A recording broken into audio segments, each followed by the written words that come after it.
Welcome to Season 3 of Voices of the Goddess podcast, where we empower, inspire, and uplift women to be the goddesses they truly are. I'm your co-host, Julietta, the magical PT, owner and founder of Body and Soul PT, as well as Soul Candy, intuitive, handmade, and one-of-a-kind jewelry and artwork. I support people in finding the magic within themselves, creating balance in their body and soul. And I'm your other co-host, Graciela, published, award-winning, and professionally certified portrait photographer specializing in boudoir and personal branding. I create portraits of who you are and not just what you look like so that you can become who you've always been. Join us each week as we sit down for a heart-to-heart chat, sharing stories and insights with listeners across the globe. Laughter and tears alike abound as we access ancient wisdom in modern times through unique and exciting storytelling, supporting you on your life's journey.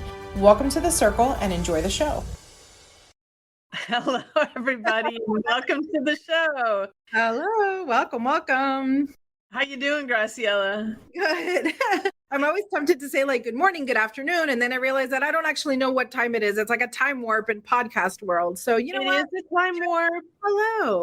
Hello, exactly, because and this blew my mind, and you'll get to learn more as you have more episodes here, but you know, the platform that we put this out into the world on also tells us who's listening to the show. And, you know, this is quite a while back, probably like a year ago, you know, they sent me a notification that we were literally ranked in, I think it was Sweden.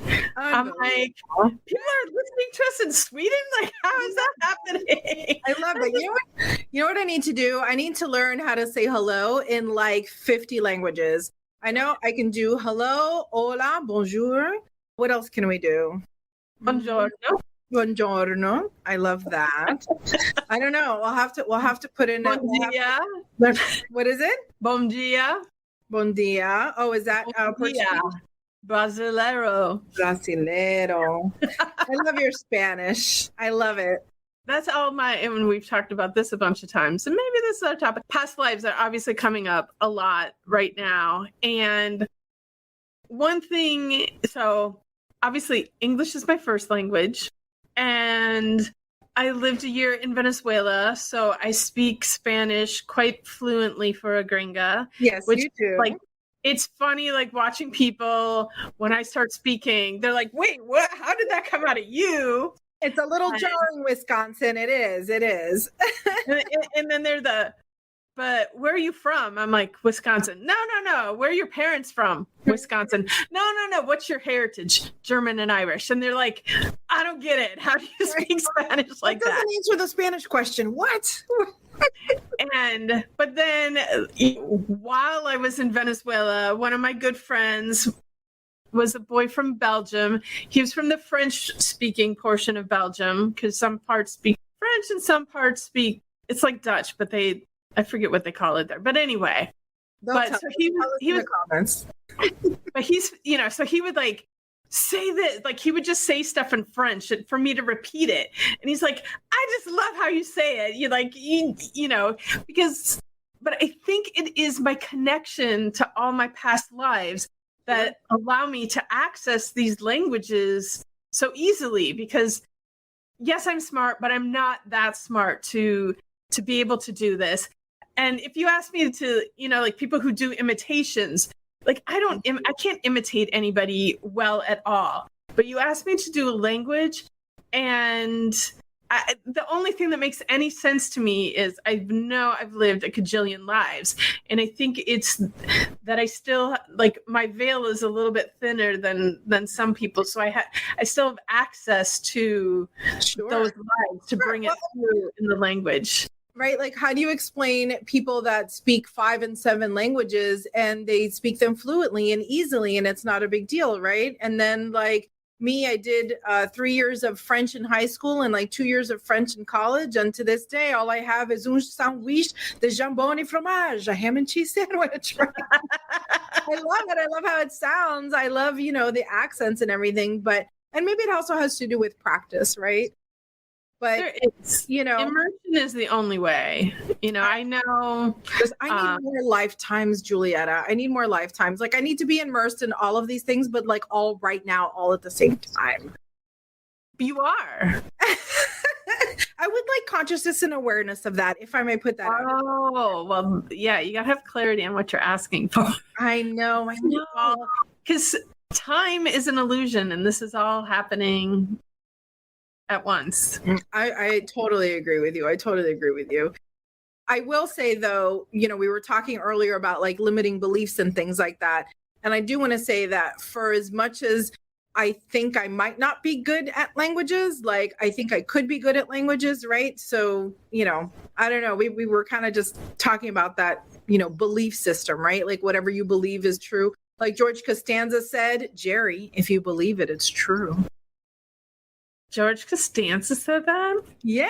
Seinfeld. It was a great Seinfeld episode. Yes. But because in my work, limiting beliefs comes up all the time. But last week, I think it was, we were talking about limiting beliefs, and the guides that speak to me said, all beliefs are limiting. And I was like, whoa. Ain't it the truth? Wow. And then tried to, because what if my belief is I'm limitless? Right. Limiting? Is that a limiting belief? I don't know. Oh my God. Something to like, it'll make your brain spin a little bit trying to think about it. And how can you use that information to support you and lift you up and move you forward? Yeah. Think about it. Maybe the lesson is staying in the flow and realizing that both yes and no's are how it's supposed to be, right? Like ebb and flow, dark and light, right? Hot and cold. Like you can't have one without the other. So if I believe this, not believing it, I don't know, maybe both of those things are going at the same time, right? For different things. I don't know. That is really interesting, though, that all beliefs are limiting. I mean, it's kind of true, right? Anyway, we could talk about this for days and still not have the answer. But maybe our guest has the answer. I don't know. Let's what is the computer doing? Something popped up on my computer and now I can't get to her. Aw. Come forward. No, I can't get to her. Help! Perfect. I have the belief that you will figure it out. This is bizarre. This has never happened before. And today is a day of firsts. Honestly, well, for those of you that may be just tuning in while she figures that out, this is my 4th episode, season 3. I recently joined this team, so I'm excited. I got it. And we're close. Here we go. Yes. Welcome. Well, I have a language for you. I have a hello for you. Okay. Tell me. It's mabuhay from the Philippines. Nice. Mabuhay. Mabuhay. I learned that in Clubhouse. Yeah. I love that. Thank you. You're welcome. I was like, I got one. I got a hello. Yes. Thanks for bringing it. Tollisha, will you please tell our audience about who you are and what you do? Absolutely. Well, let me say first, thank you so much, Julietta and Graciela, for having me on this amazing podcast. I'm so interested in the conversation already, so I only know it's going to get better now that we are together. But my name is Tollisha Joseph. I am the founder and CEO of The Official Glue, and I help individuals master the art of networking so that they can get on the yes side of their business. And I heard you say, like the yes and the no's, the ebbs and the flows. And I do have something to add to that limitations or limiting belief subject that you brought in. Cause I'm like, yes, I agree with you, Julietta. All beliefs are limiting. But I also think that as humans, we need boundaries. It's like we need them.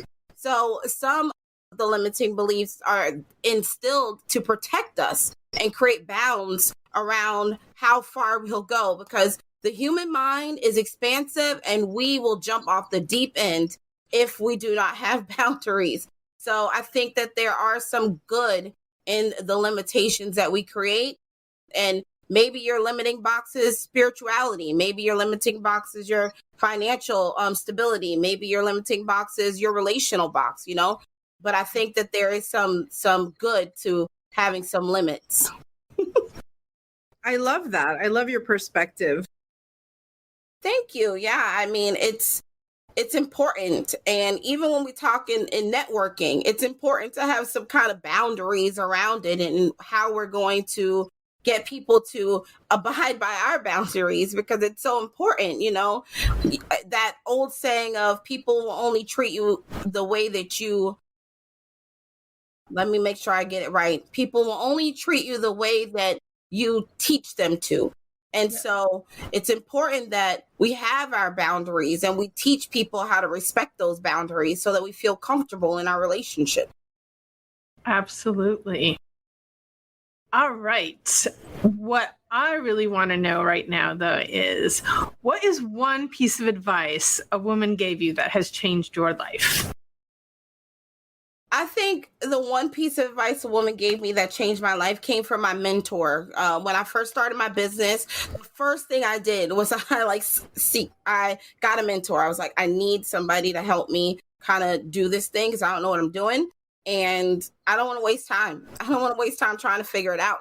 So the first thing that she told me was, you know, make sure you create strategies around your ideas. And I was like, what? Why? Why do we need to do that? And it was for the purpose of saving time. Like, you know, building strategies around your ideas is so important, and beta test your ideas. Don't just put yourself out into the market. So I really took that to heart. And when I started to develop my business, I really took strides to that. So I took time and I waited. As you know, most of us are just full steam ahead, push go. I was like, push pause and let's build a strategy. Let's figure out what we're doing. Let's get some clarity. Let's do that interscoping work. Let's do all of that before we even tell anybody that we're doing this.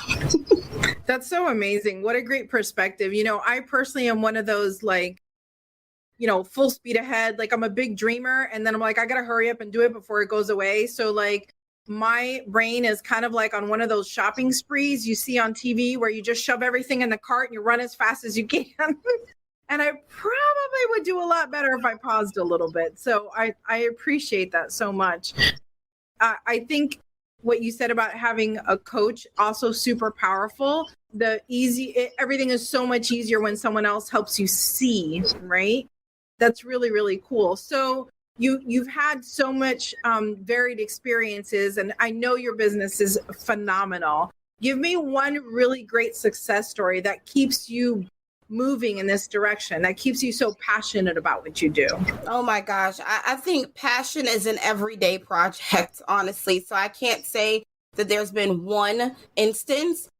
And crazy enough that you would ask me this question today, because I had one of these things today, and I call them confirmation stations. That's what I call them, because like throughout this journey in business, you need confirmation throughout the journey. You can't just hold on to one. You have to make sure that you're seeing them as they're coming along in the journey to keep you motivated. And this morning I had a Clubhouse room that I host with a friend, and I opened up my Clubhouse app and I got a message. It was this very lengthy message from this woman who was like, your rooms have empowered me. I've made strides in my business. You've encouraged me to be bold and all this amazing stuff, right?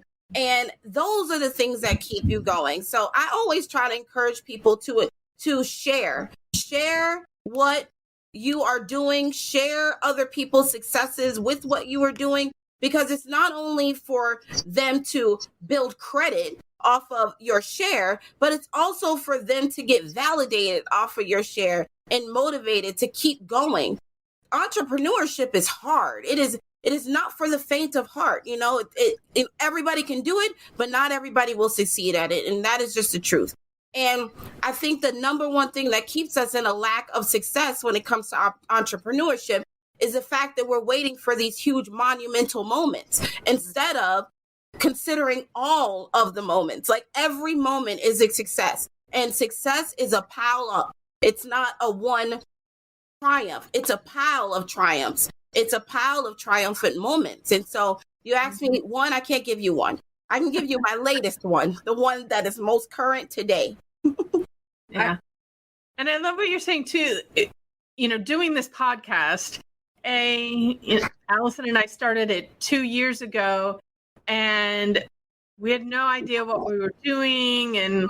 But we're like, we'll figure it out. We just kept going and kept going. And you hear the statistics about how many, and you even mentioned it earlier when we were speaking, Tollisha, like you've been on podcasts that don't exist anymore because people just give up. And yeah, this is hard. And we could have given up a long time ago, but had Graciela over there forever being the cheerleader, this is important. The message is important. What you guys are doing is important. So we kept at it. And it was like, it was going. And then all of a sudden, like one day, it just started taking off. And it makes me sad to think about how many of those other podcasters just didn't have the patience and the tenacity to just keep going because they missed it because they, it could have been like the next episode that they recorded that would have taken them to excel, but it's not working. I'm done. They always think success is around the next corner, right? Yeah. And I think it's more so because in societal view, we're all waiting for that big moment, like that big, national syndication moment. And it's like, that moment may take a long time to get there. It might take a long time to get there. It might take years for you to go viral. It might happen today, but if we're not living in the present moment and enjoying the journey of being in this entrepreneurship or whatever your journey is, like not just this, but enjoy the journey. Like that is really where all the magic happens, in the journey of, and enjoying every step, every success, the small ones, the huge ones, the ones that live in between the small and the big, like all of it.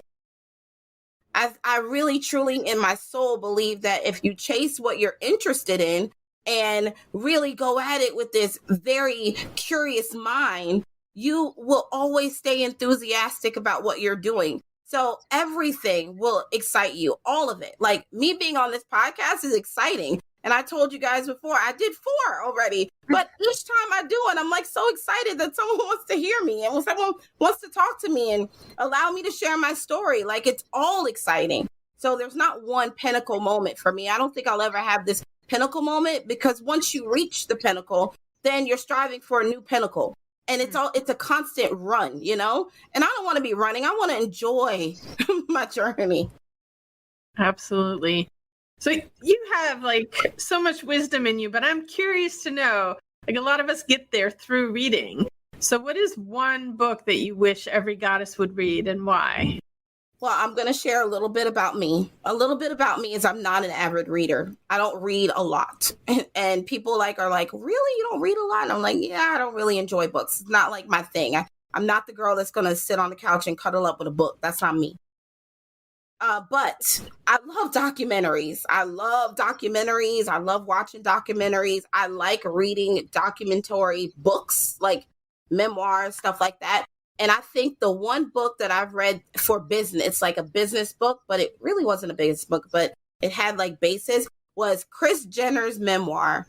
That book it's amazing. And I say that because she really is the hierarchy of her family, and how she moved from being a stay-at-home mom with 6 kids, not working, to where she is right now is a woman's dream. Like, how do you do that? How do you go from staying at home and really just living off of your husband's income and fame to transitioning to a business woman who then takes your children into being their own business women? This is like the dream. And that book was amazing. It was such a good book for like aspirational goals. You've opened my eyes to that, honestly, because I'm so not a Kardashian person. Like how you say you're not into reading, I'm not into that type of TV. So I probably would have glossed over that and not even bothered reading it. But you make an excellent point. I mean, it is an incredible journey, and I would like to peek behind the curtain. That's really, really neat. What a great idea. Yeah.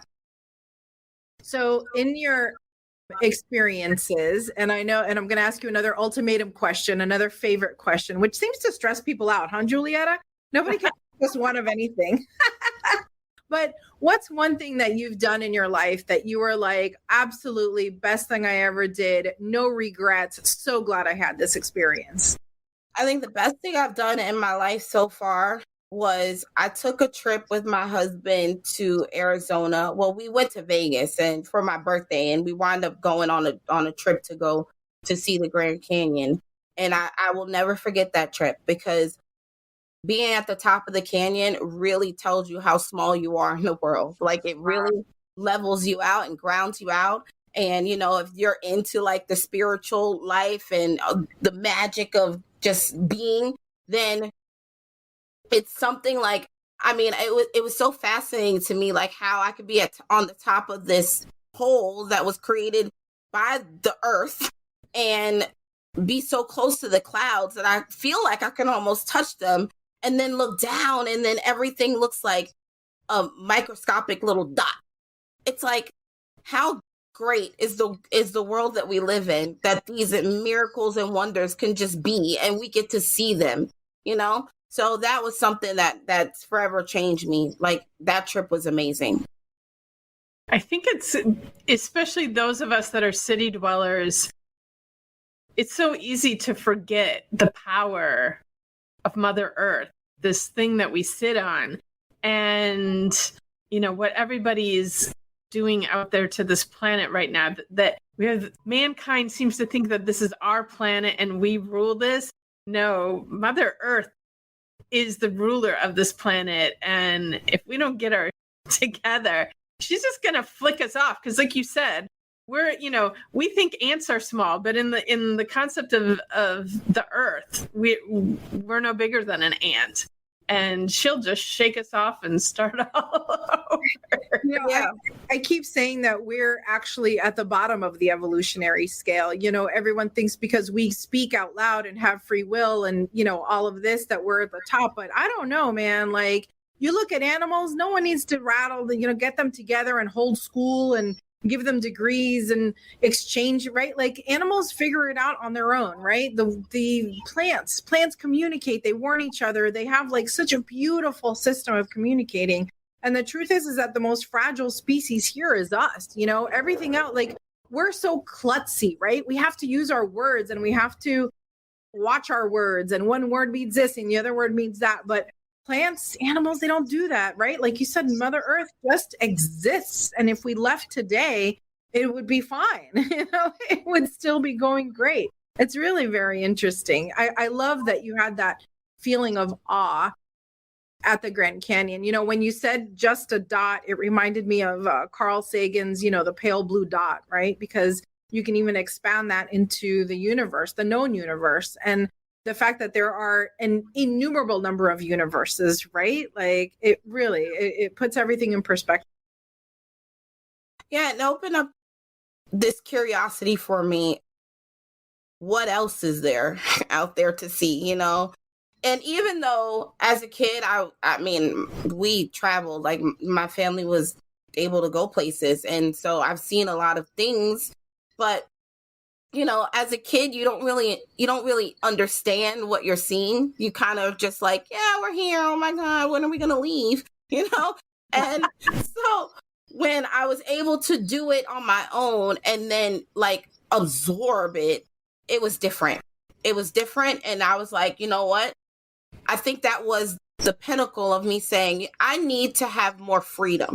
I need to have more freedom. Like, I need to be able to explore like what's going on, not only externally outside in the world, but internally, what's going on with me. And I need to be able to control what I'm doing with my time, energy, and effort. Because if I keep investing all of my time into working on someone else's time clock, I'm not going to have the opportunity to see the world. I'm never going to see the world. I'm just going to be stuck in this limiting box of 9 to 5, go to work, wake up, go to sleep, you know, that kind of thing. And I think that was the first moment when I realized, like, there's more to see, there's more to do, and you should probably be more curious about the options. Curiosity, that will take you everywhere. Love that. So Tollisha, what I want to know now is, what is your sweetest, most delicious memory? You guys are going to probably make me get all emotional here, but my sweetest, most delicious memory was my engagement, because it was just the most, every time I talk about it, I could cry, because my husband just did such an amazing job with proposing me. He really did. And it was so special because my mom had passed away maybe the year before. And we had always spent Mother's Day together. Like, I would always go and give her flowers on Mother's Day, and we'd always spend that time together, and I'd host like Mother's Day brunches. And so his effort was to take that day and turn it into something great. And he truly, truly did. Like, it was just the most amazing thing for me. And I will always, that memory, just how much detail he put into making it special for me, just tears me up every single time, because, you know, to lose somebody who means so much to you and then have that space kind of filled with something that's so pleasant, it changes the sentiment. And he really did that for me. So that's my most sweetest moment. And my kids were there. My family was there. His friends were there. It was just amazing. So it was great to step into my new self too. Like, it was beautiful to just have all of the feelings, like sad that she couldn't see it, but happy that I know she did, and happy that he was like doing all this for me and prepared like all the family to come together, because he knows how important that is for me. Excited because this is our new journey, like all of this in one space. It's overwhelming every time. So that's my sweetest moment. That is so beautiful. And thank you for sharing that. You know, I love that you said feeling all the emotions all at the same time. To me, that's always been the pinnacle of human existence, you know, to be able to hold all of those things all at the same time. And that's all okay. How beautiful. I have to ask, how long have you been married now? Well, we've been married for 4 years, but we've been together for 14. So we decided to get married on our 10 year of being together. So it was, you know, that moment was bigger than life itself, because we've been together for such a long time. We've had so many experiences, great and not so pleasant. Like, it was just like a celebration of, we made it. We did it. We're here. We're solidifying it. And it was just great. That's gorgeous. And honestly, marriage is easier. I mean, the dating. It's easier than dating. I'm so happy that I got married, because if I would have stayed in the dating pool for longer, I'd been like, oh my God. But marriage was like a weight off of my shoulders, of just knowing that, you know, what, no matter what, we're going to be together. That's not a question anymore. And I think it's the same thing goes for you and your business. Like, when you're thinking about that, are you married to it? Are you feeling like no matter what, we're going to be together? Like, no matter what, we're going to be together, because it's something about that removes the limit. Yeah, I like that way of looking at it. Well, certainly it helps you focus on paying attention to your business too, right? Like, when working in your business gets overwhelming, don't forget to work on your business too, right? Just like a relationship. But I don't think we're going to be able to top a sweeter story than that. I love your emotional connection to that. And thank you for sharing. Oh, my pleasure. It was fun watching your whole face shifted when you before you even started talking about it. As soon as I asked the question, the sweetness came over your face, and it was lovely. Yeah, it gets me every time. Like, I remember I went out with a client, and she came here. We had been working together for a little over a year, and I finally got to meet her in person, and we went to go out to eat, and I don't know how we got on the subject, but we were talking about, and she's like, oh, you are so sick, girl. Like, you are just over here slobbering, crying over your husband. I said, but I love him so much. Well, that's wonderful to hear, though. It's so easy, and it's almost a cliche joke now to come on and talk about, oh, men, oh, our husbands, oh, that marriage, oh, ball and chain, like it's wonderful and refreshing again to hear like, yeah, man, this really rocks. This really is something amazing. And I'm really freaking happy with it. Like, I think that's awesome. Be happy, enjoy it, savor it. Yeah, at this phase of my life, if it doesn't bring me joy, I'm not doing it. Like, I'm not. When I decided not to be on everyone else's schedule and really free myself, one of the freeing things that I was proclaiming was freedom to be joyous and live a life of satisfaction. Like all the things that I do have to have an element of satisfaction to them, because if they don't satisfy me and I feel like I'm just weighted by it, I don't want to do it.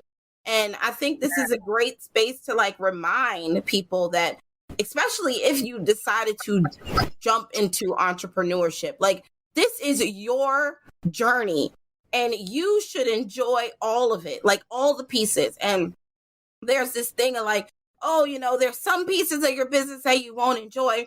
Well, if there's pieces of your business that you won't enjoy, give them to someone else who will, right? Just hand that stuff over to somebody who enjoys it. There's no reason why you should jump out of the box, the limitation of corporate America, into a new box of the limitation of you. It's silly, in my opinion. It's like, why are you doing this to yourself?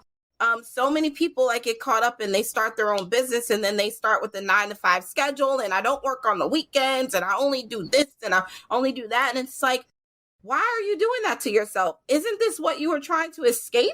Like, I genuinely want to have all of the things around me bring me joy and satisfaction. And it's more important to me because I am a mother. And because I am a mother, it's important for me to take care of my emotional self and be in a good space as often as I can be, so that my children get to enjoy me, like even if they don't get to do all the things with me, at least they are enjoying seeing me happy and they are enjoying seeing me be joyous about the things that I'm doing. And they can see that you can find joy in life. Like, we think that the only impressions that we're making are the ones of which we're doing, but our actions are so impressionable too. Like, are you at your job miserable? Do your kids see you working in misery, or are they seeing you work in joy? And if they see you work in joy, that's possible for them too. They don't think that misery is the answer. So I had to make the decision to like get out of misery and become joyous in my life, get into my joy space, say yes to more things, be more curious about things, really be satisfied with the kind of life that I'm living. Because once I die, it's over. And what am I going to do? I'm going to be like, oh, I spent 97 years of my life miserable. No, I want to say, you know what? If I went today, I'm good. I'm happy. I'm like, I lived my best life. YOLO. You are absolutely triumphant. I absolutely love every single word that you have said. And I love your energy and how you bring that out. Am I right, Julietta? Like, is this not like powerful? Absolutely. And this is, we met, what was it, a month or two ago? And I was like, yeah, this woman has amazing energy. She gets to be on our podcast. So I'm so happy that you came on today. And Julietta is cutting out a little bit. So in case you didn't catch that, I just want to say it again. Tollisha, you're absolutely amazing. Thank you so much for being here with us. Every word that you've said will absolutely move not just us forward, but everyone else. I love the takeaway of model happiness. Be happy on purpose all the time. And that moves us and everyone else around us forward. Thank you so much for being here. Oh, it's my absolute pleasure. And the beautiful thing about podcasting is that they're all different. Like, every single one is different. So I get to share a different piece of myself on each platform. And it's so exciting because as a body of work, it all makes sense, right? So I appreciate you all having me and allowing me to share this side of myself with your audience. Thank you so much, Tollisha. Everyone else for tuning in. Thank you so much for being here. We will catch you guys next time. Have a great day. Bye everyone.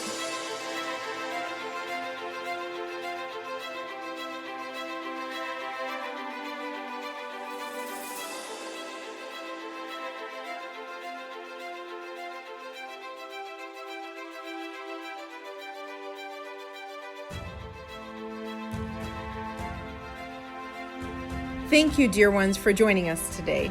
Make sure you check out the show notes for details on how to get in touch with either Julietta, Graciela, or today's special guest. Don't forget to subscribe, review, like, and share. Big love and gratitude for all of you. May the path before you be ever illuminated by your fellow goddesses. Shine bright and have a magical day.